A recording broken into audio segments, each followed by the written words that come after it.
पुंडलिकवरदे हरिविठ्ठल श्री ज्ञानदेव तुकाराम. अभयं सत्वसंशुद्धि ज्ञानयोग व्यवस्थिति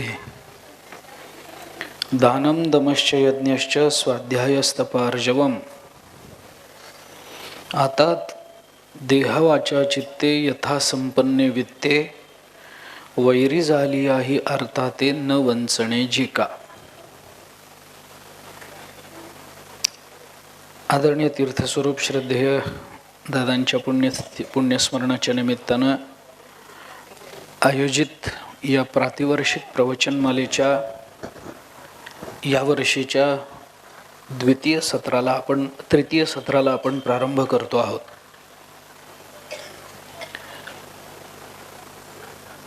सव्वीस गुणांची जी दैवी संपदा भगवंताने अर्जुनाला 16व्या अध्यायाच्या सुरुवातीला सांगितली, त्याच्यातल्या दान नावाच्या 4थ्या गुणाचं वर्णन आता चालू आहे.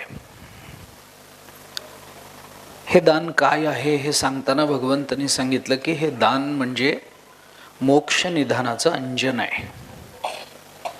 मोक्ष नावाचं अत्यंत गुह्य असणारं जे धन आहे, जो ठेवा आहे, त्याला दाखवणारं असं अंजन म्हणजे हा मोक्ष आहे, हे दान आहे. या दानाचा विचार आपण थोडासा करत होतो. दान हा गुण आहे आणि गुणांचा विचार करताना ज्या दैवी संपत्तीचा विचार भगवंतांनी 16व्या अध्यायात सांगितला की ज्याचं मूळ आपल्याला 9व्या अध्यायामध्ये सापडतं, या दैवी आणि आसुरी संपत्तीचा विचार कोणत्या अर्थाने केला पाहिजे याचं चिंतन सांगताना अगदी सरळ विचार आपल्याला करून देता येतो की ज्या गुणांनी भगवत प्राप्ती होते ते दैवी गुण आणि ज्याच्यापासून भगवत वियोग होतो ते आसुरी गुण. दोषामुळे परमात्मा दूर जातो, गुणांमुळे परमात्म्याची प्राप्ती होते. त्यामुळे अशा गुणांना गुण म्हटलं पाहिजे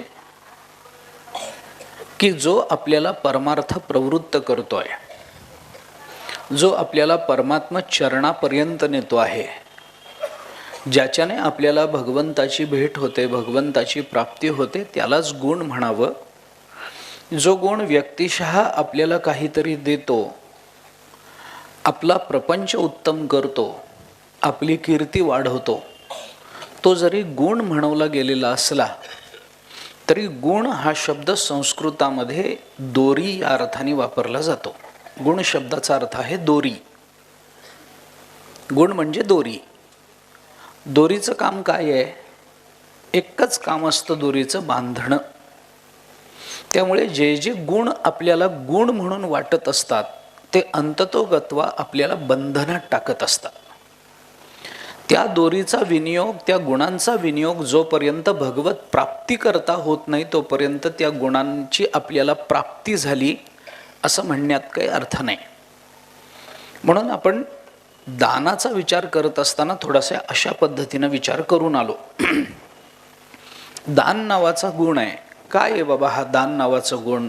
दानाची व्याख्या काय करता? एखाद्या पदार्थावरची आपली मालकी काढून आपल्या इच्छेनं दुसऱ्याची मालकी त्याच्यावर स्थापित करणे, याला दान असं म्हटलं जातं. दानाचं लक्षण जर बघायचं झालं तर आपल्याला असं बघता येतं. स्वस्वत्व ध्वंस विशिष्ट परस्वत्व अनुकूलेच्छा दानम, अशी दान शब्दाची एक व्याख्या किंवा दान शब्दाचं लक्षण म्हणून सांगितलं जातं. आपल्या वस्तू आपल्या मालकीची आहे, आपल्या इच्छेने त्याच्यावरची आपली मालकी काढून टाकायची आणि दुसऱ्या कुणाची तरी मालकी त्याच्यावर स्थापित करायची, त्याला करण्याची इच्छा, त्याला दान असं म्हटलं जातं. फार अडकण्यात तात्पर्य नाही. आपण दानाचा बऱ्यापैकी विचार करून आलेलो आहोत. ज्ञानेश्वर महाराजांनी त्याच्यावर जे भाष्य केले त्या भाष्याचा विचार, त्या 3-3.5 ओव्यांचा विचार आज आपल्याला करायचा आहे. काय हे मुळात असं आहे, थोडंसं दानाचं अजून थोडं महात्म्य जर सांगायचं झालं तर एक अजून व्यापक विचार आपल्याला करता येऊ शकतो. मी मांडतो आपल्यासमोर, आपण जरा विचार करून बघा हे बरोबर वाटतंय का. मी थोडासा विचार मांडतो. हे विश्व भगवंतानी बनवलं. या जगतातल्या सगळ्या वस्तू भगवंतानी बनवल्या. त्या वस्तूंचा विनियोग, त्या वस्तूंचा भोग, त्या वस्तूंची प्राप्ती, त्या वस्तूंच्या प्राप्तीच्या इच्छा, त्या वस्तूंच्या प्राप्तीकरता करावे लागणारे प्रयत्न, त्या वस्तूची अनुकूल प्रतिकूलता, या सगळ्या गोष्टी त्या वस्तूच्या दर्शनात किंवा वस्तूच्या चिंतनात आपल्याला कळत असतात. एखादी वस्तू मला प्राप्त व्हावी असं मला वाटतं आणि त्याच्याकरता मी प्रयत्नशील राहतो. जेव्हा त्या वस्तूच्या प्राप्तीकरता माझे प्रयत्न होत असतात त्यावेळेला स्वाभाविक रीतीनं त्या वस्तूबद्दलची अनुकूलता माझ्या अंतःकरणामध्ये निर्माण झालेली असते. कारण वस्तूच्या दर्शनात वस्तूची अनुकूलता कळत नसेल तर वस्तूच्या प्राप्तीचे प्रयत्न होत नसतात. मला वस्तू अनुकूल वाटली पाहिजे तरच ती मिळवण्याचा मी प्रयत्न करतो. वस्तू जर मला प्रतिकूल वाटत असेल तर ती मिळवण्याचा मी प्रयत्न करणार नाही. अगदी स्वाभाविक आहे. ज्ञानेश्वर महाराजांनी दिलेलं उदाहरण जर बघायचं झालं तर पानावर बसल्यानंतर अन्नात विष आहे ही प्रतिकूलता कळल्यानंतर कोणी अन्न सेवनाकडे प्रवृत्त होणार नाही. हे अन्न सुग्रास आहे, मला भूक लागलेली आहे वगैरे वगैरे या जाणीवा झाल्यानंतर अन्न सेवनाची माणसाची प्रवृत्ती निर्माण होते. हे सगळं विश्व भगवंतानी बनवलं. या सगळ्या विश्वामध्ये विविध पदार्थ भगवंतानी बनवले. जगद्गुरु शंकराचार्यांनी ब्रह्मसूत्र भाष्यामध्ये या जगताचं वर्णन करताना एक शब्द वापरलाय की हे जग इतकं वैचित्र्याने आणि विलक्षणतेने भरलेलं आहे की मनसा अपि अचिंत्य रचना रूपस्य असा एक शब्द या जगताकरता आचार्यांनी वापरला. जन्माद्यस्य यतः हे जे सूत्र आहे, दुसरं सूत्र ब्रह्मसूत्रातलं, या सूत्रावर भाष्य करत असताना आचार्यांचं हे पहिलं वाक्य आहे की हे जग कसं आहे. या जगतामध्ये एक विशिष्ट कार्यकारण भाव परंपरा आहे. हे जगत नामरूपाने युक्त आहे.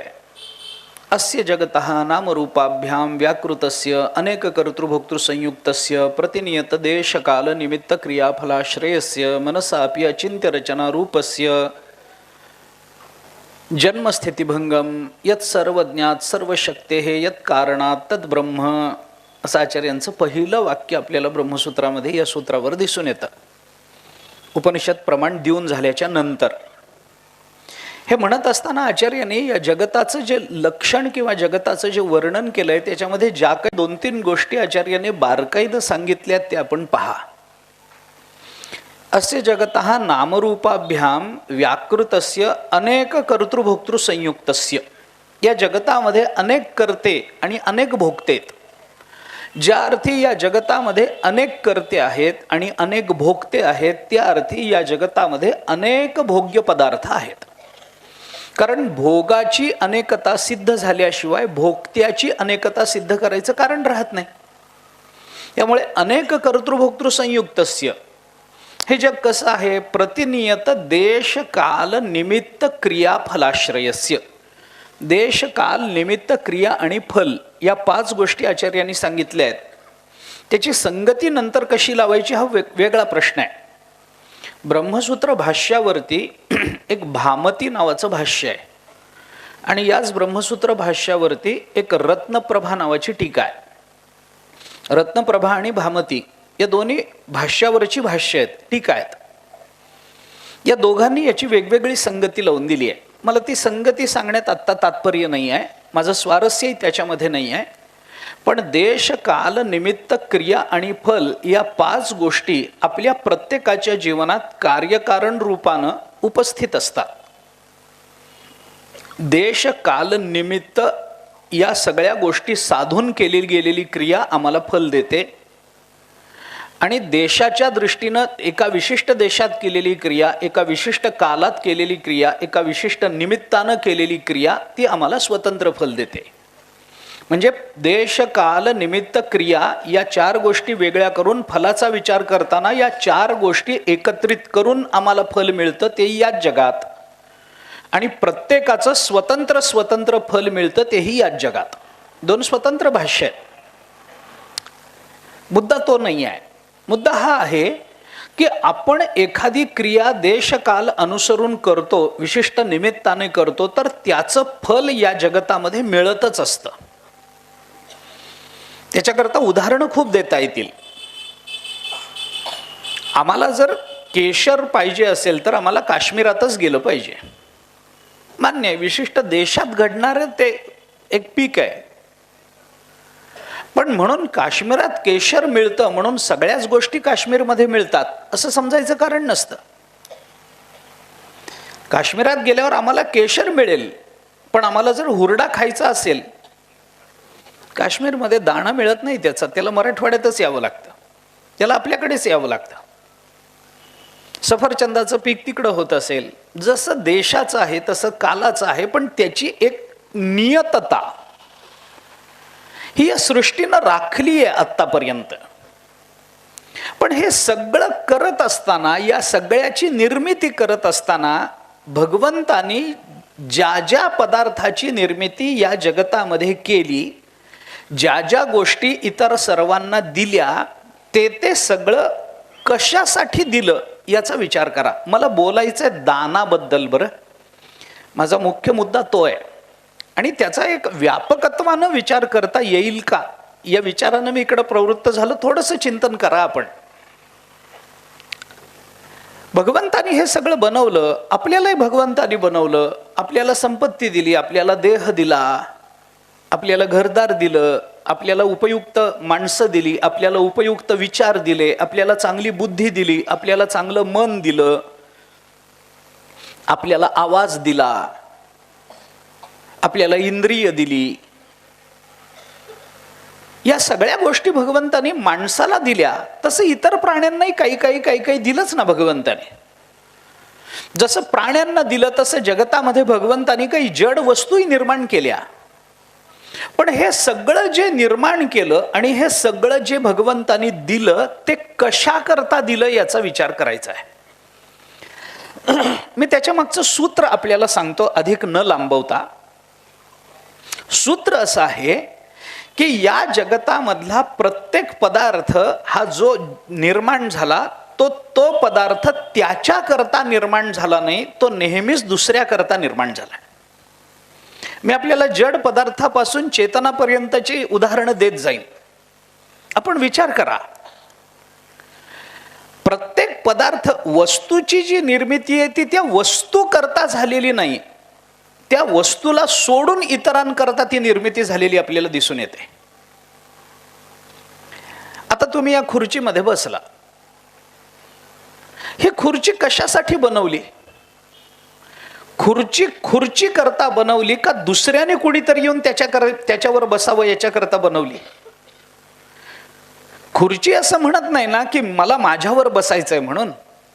खुर्चीची जी निर्मिती झाली ती खुर्ची करता झालेली नाही आहे, ती बसणाऱ्या करता झालेली आहे. जो बसणाऱ्या त्या खुर्चीपासून भिन्न आहे, वेगळा आहे, स्वतंत्र आहे. वस्तुतः त्याचा आणि त्या खुर्चीचा काही संबंध नाही आहे. तुम्ही इथे येण्यापूर्वी ही खुर्ची तुमची नव्हती. कार्यक्रम संपल्यानंतर तुम्ही खुर्ची सोडून घरी निघून जाल, त्याच्यानंतर ही खुर्ची तुमच्या बरोबर येणार नाहीये, म्हणजे येऊ नये.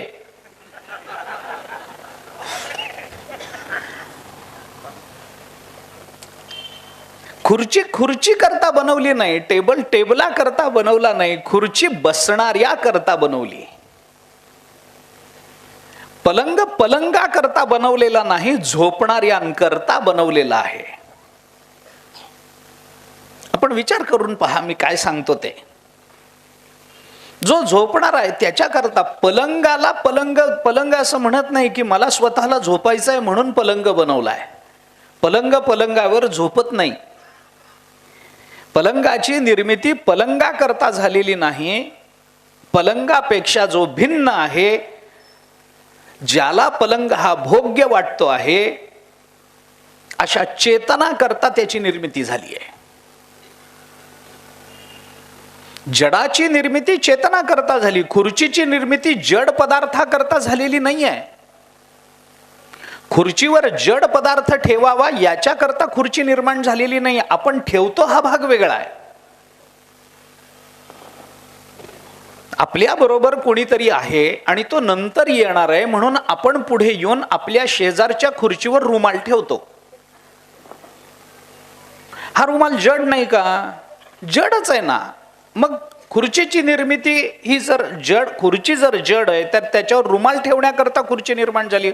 रुमाल याचा अर्थ रुमाल असा होत नाही, तो कोणत्या तरी चेतनाचं प्रतीक आहे. तो जड नाहीये त्यावेळेला. जेव्हा तिथे रुमाल बघितला जातो, रुमाल तिथे आहे, एखादा कोणीतरी येतो, रिकामी खुर्ची वाटते म्हणून जवळ जाऊन बघतो तर त्याच्यावर रुमाल ठेवलेला आहे. तो काय म्हणतो, अरे इथं कुणीतरी बसलंय. कोण बसलंय? बसलेलं कोणीच नाहीये, पण कुणीतरी बसलेलं आहे हे कशानं कळलं? तर तिथे ठेवलेल्या रुमालाने कळलं. म्हणजे तिथला रुमाल हा कोणत्या तरी चेतनाचं प्रतीक आहे त्यावेळेला. म्हणजे खुर्ची ही जड असली तरी ती जडा करता बनवलेली नाही, ती कोणत्या तरी चेतना करता बनवलेली आहे. आपण शेतामध्ये धान्य पेरतो, आपण ज्वारी पेरतो, त्याच्यातून आपल्याला कणीस मिळतं, काही खूप ज्वारी मिळते. तुकाराम महाराजांनी म्हटलंय, एका बीजा केला नाश मग भोगावे कणीस. एक बी आपण जमिनीमध्ये पेरतो, देव त्याला एक कणीस लावून देतो. कुठल्याही बँकेत एवढं व्याज मिळत नाही, जगातल्या कुठल्याही बँकेत एवढं मिळत नाही. एक बी आपण पेरतो, त्याच्या मोबदल्यात परमात्मा आपल्याला कणीस देतो. कोणी देत नाही एवढं. मग आपण धान्य पोत्यांशी घरी आणतो.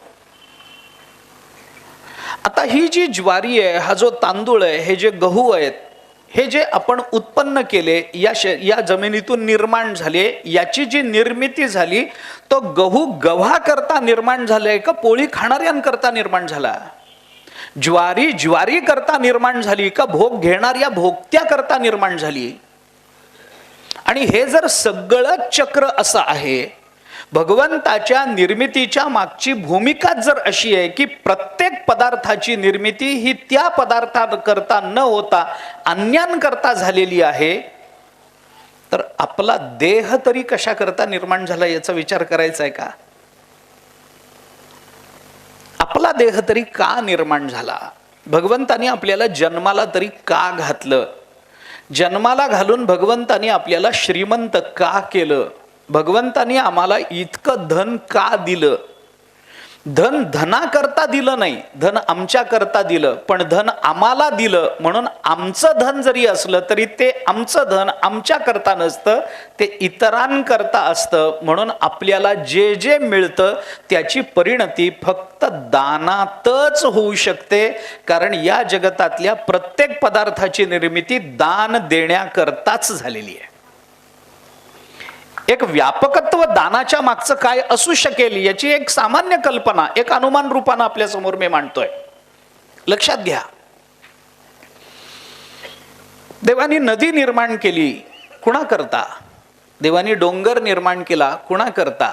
मी आपल्याला बोलू, कदाचित माझं म्हणणं चुकीचं वाटत असेल आपल्याला, पण देवानी वाघ सिंह अरण्यामध्ये निर्माण केले कुणा करता? वाघ वाघाकरता निर्माण केलेला नाहीच आहे. सिंह सिंहाकरता निर्माण केलेला नाहीच आहे. सिंहाची निर्मिती काही विशिष्ट हेतूने झाली, वाघाची निर्मिती काही विशिष्ट हेतूने झाली, माणसाची निर्मिती काही विशिष्ट हेतूने झाली. या पर्यावरणाचा समतोल राखण्याकरता म्हणून काही गोष्टींची निर्मिती करावी लागली. मला नाही वाटत याला कोणी विरोध करेल या विचाराला.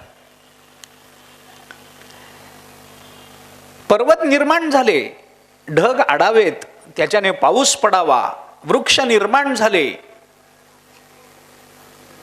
रविश्चंद्रो घना वृक्षा नदी गावश्च सज्जनहा एते परोपकाराय युगे देवेन निर्मिता. सुभाषितकरांनी चिंतन केलंय. सूर्य, चंद्र, मेघ, वृक्ष, नदी, गाय आणि सज्जन या सगळ्यांची निर्मिती प्रत्येक युगामध्ये परमात्मा करतो. कशा करता? येते परोपकाराय युगे देवेन निर्मिता. परोपकाराय, दुसरं काही नाही. परोपकाराय फलंती वृक्षाः. आपल्याला सगळ्यांना पाठ असणारं सुभाषित. परोपकाराय वहंती नद्याः, परोपकाराय दुहंती गावः, परोपकाराय इदम शरीरम अपि परोपकाराय निर्मिता. हे शरीर सुद्धा परोपकाराकरताच निर्माण झालेलं आहे. देवाने आम्हाला माणूस का बनवलं? आम्हाला कुत्र्याच्या जन्माला घालता आलं नसतं का देवाला? माणूसच का बनवलं याचा कधीतरी विचार केला पाहिजे की नाही? देवाला आम्हाला जड पदार्थाच्या जन्माला घालता आलं नसतं का? घालता आलं असतं, पण जडाच्या जन्माला आम्ही गेलो. भोग शरीर म्हणून आम्हाला जड शरीर जरी मिळालेलं असलं तरी त्याची निर्मिती सुद्धा त्याच्या करता झालेली नाही, अन्यांकरता झालेली दिसून येते. त्यामुळे आम्हाला जे मिळतं, आमच्या जवळ जे आहे ते फक्त इतरांना देण्याकरताच आहे. आमची संपत्ती भले मी म्हणतो ना की त्या संपत्तीचा भोग आहे, पण तो भोग म्हणजे तरी नेमकं काय आहे? माझ्याकडे श्रीमंती आहे म्हणून मी चांगल्या तांदूळाचा भात करून खातो, हा विषयाचा घेतलेला भोग आहे ना.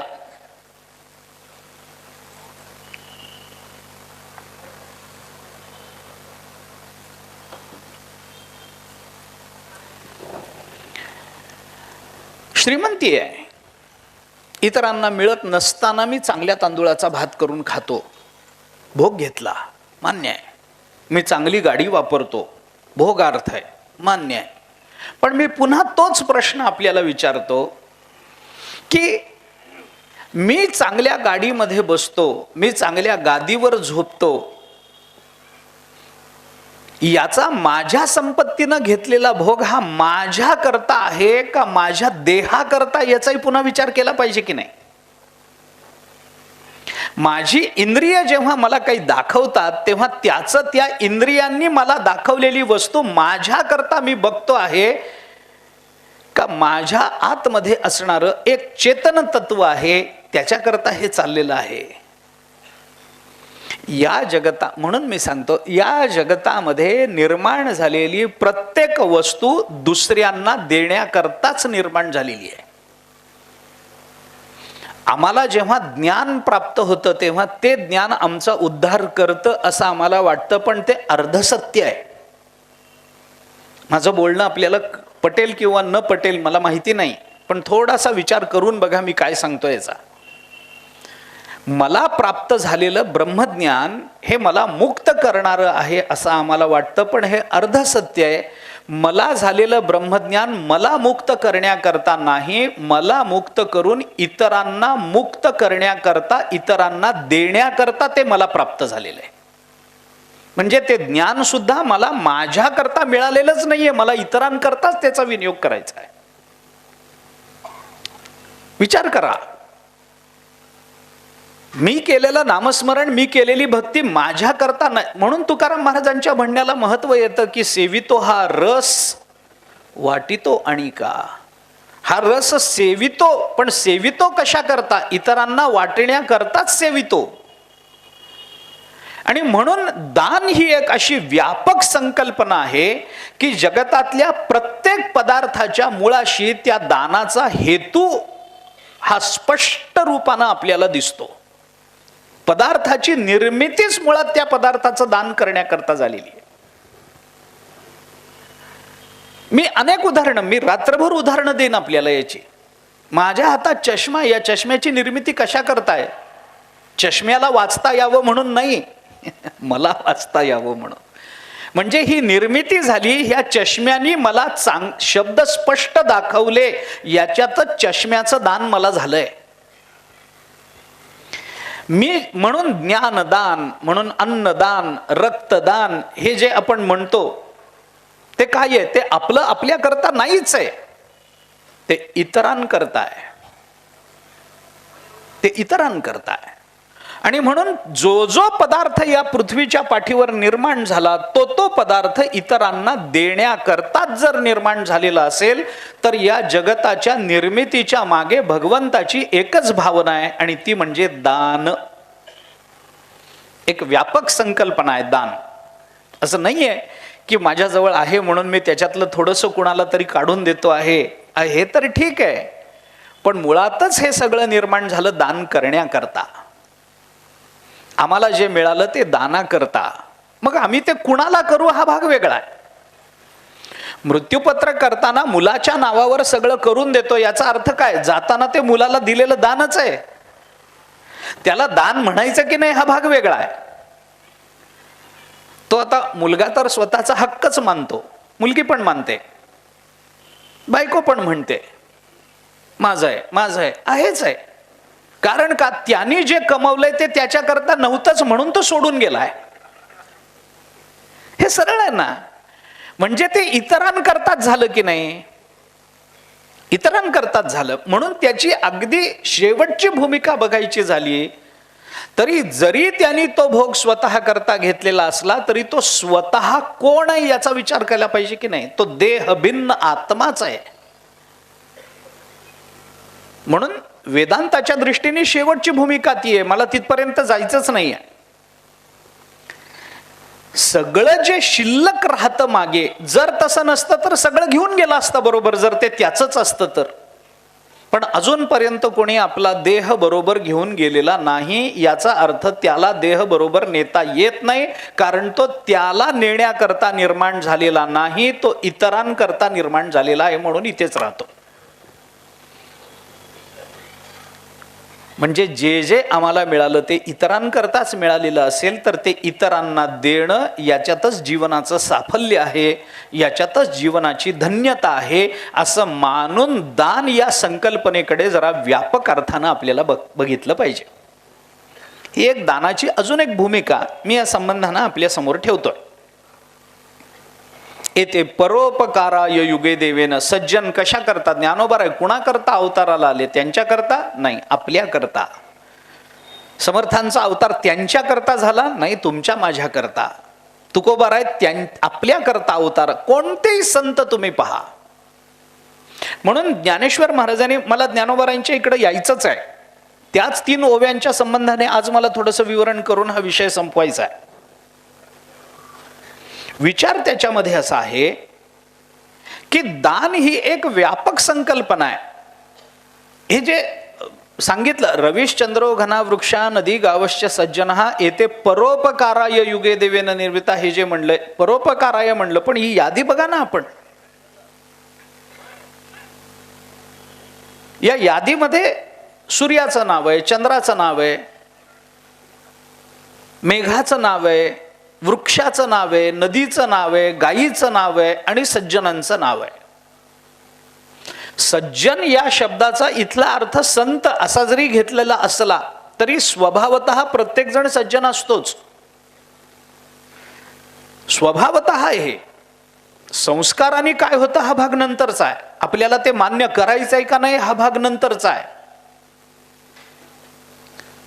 पण ज्याला ज्याला तो देह मिळाला, तो देह हा त्याच्या करता झिजणारा नाही आहे.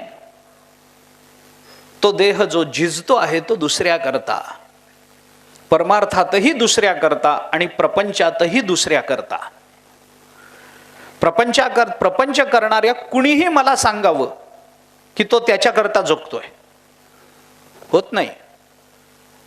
आपण नोकरी कुणा करता करतोय? स्वतः करता करतोय का कुटुंब चालावं म्हणून? कुटुंब चालावं म्हणून. मग कुणा करता जगताय? तुम्ही तुमच्या करता जगतात. तुम्ही म्हणजे मी पण त्याच्यात. मी तुम्हाला बोलण्याचा मला अधिकार तशा अर्थाने नाही आहे. आम्ही संपत्ती बर, बायका सकाळी 4ला उठून स्वयंपाक करतात नवऱ्याला, म्हणजे पूर्वीच्या काळी करत होत्या. ते डबा वगैरे देतात, असं काय काय सांगतात ना, काय असतं. मला सांगा, तुम्ही स्वयंपाक करता, डबा देता, पहाटे उठता, दिवसभर राबता, तुमच्या करता का मुलांकरता का नवऱ्याकरता का सासू सासऱ्याकरता? हा तुमचा सज्जनपणा आहे. तुमचा म्हणजे तुमचा पण सज्जनपणा आहे की नवऱ्याची, सासू सासऱ्यांची, आई वडिलाची, मुलाची सेवा करण्यात तुम्हाला आनंद मिळतो म्हणून तुम्ही हे करता. असं जर उत्तर तुम्ही द्याल तर ही सुद्धा तुमची सज्जनता झाली. आणि ती सज्जनता सुद्धा दुसऱ्या करताय, तुमच्या करता नाहीच आहे. लक्षात घ्या. लोक म्हणतात कुटुंबाकरता जगणं आमचं कर्तव्य आहे, आमचा धर्म, आम्हाला आनंद मिळतो. म्हणजे कुटुंबाकरता झिजण्यामध्ये, कुटुंबाकरता कष्ट करण्यामध्ये आम्ही कुटुंबाकरता करतो असं नाही, तर आम्हाला आनंद मिळावा म्हणून जरी हे करत असलो तरी सुद्धा आपला भ्रम असा आहे की तो आनंद आम्हाला मिळतो, असं नाही आहे. आणि म्हणून दान या संकल्पनेकडे थोडंसं व्यापक रूपानं बघितलं पाहिजे. म्हणून ज्ञानेश्वर महाराज त्याच्यावर जे भाष्य करतात, त्याची जी व्याख्या सांगतात, त्याच्यातून बोलताना ज्ञानेश्वर महाराजांनी दिलेला दृष्टांत काय आहे आपण पहा. ज्ञानेश्वर महाराज दृष्टांत देतात, तो वृक्षाचा दृष्टांत आहे. दैवी संपत्तीचा विचार, पूर्ण 26 गुणांचा विचार सांगत असताना बहुतांश गुणांच्या वेळेला ज्ञानेश्वर महाराजांनी वृक्षाचा दृष्टांत खूप वेळेला दिलेला आपल्याला दिसून येतो. खूप ठिकाणी वृक्षाचा दृष्टांत आला. कारण परोपकाराकरता वृक्षासारखं आदर्श उदाहरण या जगताच्या पाठीवर नाही. तुम्ही कसाही विचार करा. म्हणून ज्ञानेश्वर महाराजांनी पत्र पुष्प छाया, फळ मूळ धनंजया, वाटेचा न चुके आलिया वृक्ष जैसा असा दृष्टांत दिलाय. आणि या एका दृष्टांतावर 2 ओव्या ज्ञानेश्वर महाराजांनी अवलंबून ठेवल्या आहेत. पहिली ओवी आहे, आता देह वाचा चित्ते यथा संपन्ने वित्ते, वैरी झाली आहे अर्थाते न वंचणे जे का. आणि या दृष्टांतानंतरची सिद्धांताची ओवी ज्ञानेश्वर महाराजांनी सांगितली, तैसा मनवनी धनवरी विद्यमाने आल्या अवसरी श्रांताची मनोहारी उपयोगा जाणे. अर्जुना तयाना व दान जे मोक्ष निधानाचे अंजन. 3.5 ओव्यांमध्ये दानाचा सगळा विचार ज्ञानेश्वर महाराजांनी बोलून दाखवला. मला याचंच थोडंसं विवरण आज करायचं आहे. काय आहे दानाची भूमिका? काल आपण शेवटी त्या संबंधानं बोललो. दान कसं द्यावं, दान कुणाला द्यावं, दान किती द्यावं, याचा सगळ्याचा विचार ज्ञानेश्वर महाराजांनी केलाय असं आपण म्हणालो. तोही विचार थोडासा पहा. आता देह वाचा चित्ते यथा संपन्ने वित्ते. देह, वाचा आणि चित्त या 3 गोष्टी ज्ञानेश्वर महाराजांनी सांगितल्या. यथा संपन्ने वित्ते, यथा संपन्नता म्हणजे अनुकूल, त्याकरता आवश्यक असणाऱ्या अनुकूल द्रव्यानं. आता हे द्रव्य कोणतं आहे? देहाचं द्रव्य, देह वाचा हेही द्रव्यच आहे, आणि चित्त मन हेही द्रव्यच आहे. द्रव्य म्हणजे ही एका अर्थाने संपत्ती आहे ना. देहाला संपत्ती मानत नाही का आपण? देह ही संपत्तीच आहे आपल्याला प्राप्त झालेली. म्हणजे लौकिक अर्थाने आणि अलौकिक अर्थाने, दोन्ही अर्थाने ही संपत्तीच आहे. आम्हाला त्याचं मूल्य कितपत कळतं आणि कितपत कळत नाही हा भाग वेगळा आहे. आम्हाला त्या देहाचं मूल्य आपल्याला किती कळतं किती कळत नाही आपण कदाचित बऱ्याच वेळेला मिळाला आहे म्हणल्यानंतर त्याच्या मूल्याचा किंवा त्याच्या उपयुक्ततेचा किंवा त्याच्या महत्वाचा विचार करत नाही. त्याचं काय महत्व आहे आपल्याला कळत नाही. ठीक आहे, सगळ्यांनाच कळलं पाहिजे असं नाही. तुकाराम महाराजांसारखे भक्त मग दाखवून देतात की बाबा कशा करता देह आपल्याला मिळाला, देवे दिला देह भजना गोमटा वगैरे वगैरे. त्यांनी काय जे सांगायचं ते सांगितलं. हा देह कशा करता आपल्याला मिळाला, आम्ही त्याचं महत्व जाणू अथवा न जाणू, त्याचं मूल्य आम्ही जाणू अथवा त्याचं पारमार्थिक मूल्य काय आहे हे आपल्याला अभंगातून दिसून येईल. शरीर उत्तम चांगले, शरीर सुखाचे घोसले, शरीर साध्य होय केले, शरीरे साधले परब्रह्म. शरीरानं परब्रह्मरूपता साधता येते, पारमार्थिक मूल्य आहे त्याचं. शरीर उत्तम चांगले, शरीर सुखाचे, अरे शरीर आहे म्हणून आम्हाला सुख आहे वगैरे वगैरे. त्याचं पारमार्थिक मूल्य पुष्कळ. प्रापंचिक मूल्य कमी आहे का त्याचं? मूल्य म्हणून आपण किंमत दर पैशात मोजायची ठरवली तर शरीराची काही किंमत कमी आहे. एक भिकारी आला, काहीतरी द्या काहीतरी द्या, मी दरिद्री आहे, मी भिकारी आहे, माझ्याजवळ काहीच नाही, असं कोणीच म्हणू नये, कारण ते खोटं असतं. माझ्याजवळ काहीच नाही, काहीतरी द्या. मी त्याला म्हणलं काहीच नाही ना, मग मी तुला देतो, मी तुला देतो. काहीच नाही म्हणतोस ना तू, मग तुझ्याजवळ खरंच काय नाही? तो म्हणला खरंच काही नाही. मी म्हणलं असं म्हणू नको, तू चांगला कोट्याधीश माणूस आहेस. तो म्हणला काहीतरी काय बोलता, दातावर मारायला पैसा नाही माझ्याजवळ. आणि कोट्याधीश म्हणतात. म्हणलं खरंच कोट्याधीश आहेस?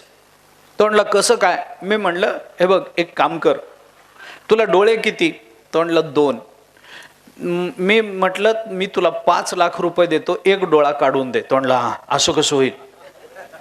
असं कसा फुकट मी बरा देईन? 5 लाख म्हणजे काय झालं? डोळा द्यायचा 5 लाखाला, असं कसं होईल?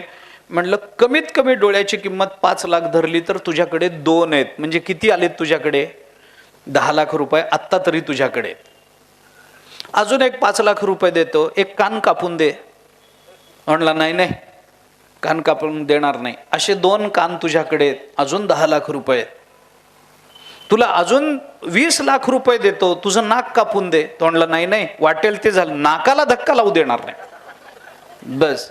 कारण बाकी तुकाराम महाराजांनी म्हणलंय बाकी सगळं असलं, नाक नसलं तर असलेलं सगळं वाया जातं म्हणे.